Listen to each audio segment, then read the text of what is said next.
locomotives are a sight to behold on their own. Until you go and experience it, you don't get it. It feels like you're standing next to a living creature. Put them on the Durango and Silverton narrow gauge railway with the San Juan Mountains as a backdrop, and the views are unbeatable. I mean, who doesn't love seeing a snow-capped mountain with a steam locomotive with a plume of steam and smoke that's 50 feet high? For Joe Fusco, it was worth a more than 1,700-mile trip to see it up close. So they're temperamental, but like in a very personable way. So that really draws me to it. And this breathtaking video he captured on his visit from the Philadelphia area documented a slice of history.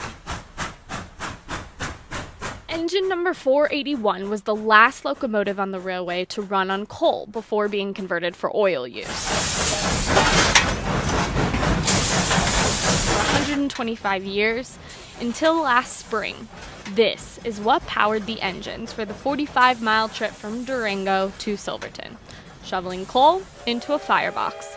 It's a sort of an art too, as much as it is a science, because you're not just shoveling the coal just in a pile. You have to know where it goes. You have to get in the dead spots. The conversion of the fleet started in 2020 in the aftermath of the 416 fire, which is believed to have been caused by a spark from a coal-fired engine. These incredible images are thanks to special access Fusco and a small group of photographers received in the final months of the coal-burning era on the line. It was part of a photography special the railroad hosted. You're in the middle of some of the most beautiful scenery in a very rare situation where you have a 100-year-old steam locomotive that they're basically chauffeuring you around all through these beautiful places. So that part is amazing. Photographers line the railroad for unbelievable close-ups and landscape shots, capturing countless angles of what Fusco calls a symphony of sorts. Because as they go, you'll hear the rhythm of the chugging. That's the steam exhausting out of the cylinders. The faster they go, the faster the rhythm. And the whistles are like musical instruments. Fusco hiked through snow waist deep at one point to get the perfect shot for the documentary he shared with Denver 7. If you were to try to achieve some of these shots on your own without going on the photo special, it would take you weeks, months of hiking to capture the one train or two trains or three trains a day that come through. This is not the first time Fusco has made such a trek, though. His grandfather ignited his passion early as a train conductor himself on the Reading Railroad, which you can find on a Monopoly board.